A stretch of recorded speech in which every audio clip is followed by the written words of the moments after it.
The old man sat by the fireplace, the light flickering over the deep lines of his face. He held a cup of tea in both hands, letting the steam warm his fingers. For a while, he watched the fire in silence, then spoke softly, as if continuing a conversation that had started long ago. "You know," he said, "I used to think that life was like a great tree, strong, growing, full of branches reaching toward the sky. But as I've grown older, I've realized it's not the tree that tells the story. It's the leaves. Every leaf begins the same way, a small green thing that doesn't know the world yet. It clings to the branch, believing it will stay there forever. Then one day, the wind changes. And the leaf learns what it means to let go." He smiled faintly, not sadly, but knowingly. "I used to sweep the yard behind my old house. Each autumn, the ground was covered in gold and red. At first, I thought it was messy, something to clean up, something finished. But one afternoon, as I was sweeping, a single leaf caught the wind and flew right out of the pile. It danced across the garden, past the fence, over the road, and I stood there, watching it go. It had no destination, no plan, but for that moment, it was beautiful. And I thought, maybe that's what freedom looks like. Not knowing where you're going, but still moving, gently, bravely." He paused and poked at the fire with a stick, sending tiny sparks upward. "Since then, I've tried to live more like that leaf. To move with the wind, not against it. To pass through people's lives gently, and not hold on too tightly, even to the things I love. It's not easy. We humans, we like to cling. To moments, to people, to yesterday. But life, it has its own rhythm. It comes, it stays for a while, and then, when the season changes, it lets go. And maybe that's not sad. Maybe it's just the way the world breathes." The old man leaned back, the firelight dancing in his eyes. "Sometimes, I imagine that every leaf has its own little story. One might fall beside a bakery window and smell the bread.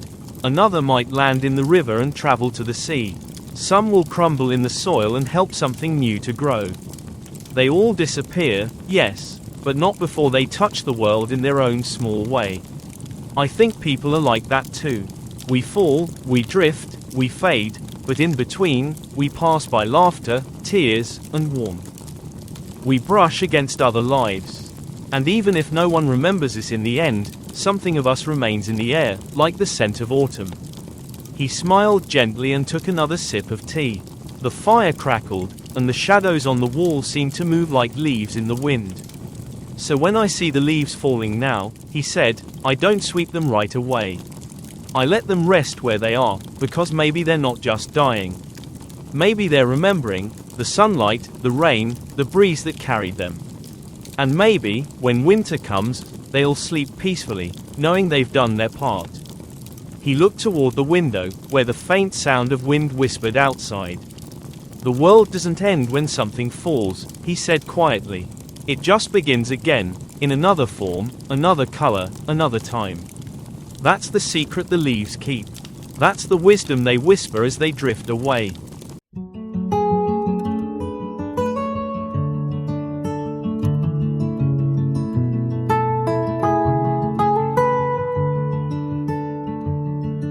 A single leaf has lost its hold. It drifts through air, so calm, so cold. It passes by a baker's door, where laughter spills across the floor. It spins between two lovers' cries, the broken words beneath gray skies. It brushes past a cat's soft tail and joins the wind that starts to wail. The fallen leaves, they drift away through fleeting towns and quiet days. They whisper things we cannot say and fade like dreams, too shy to stay.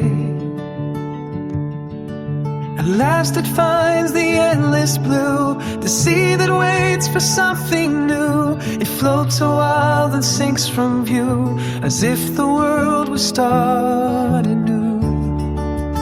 Winter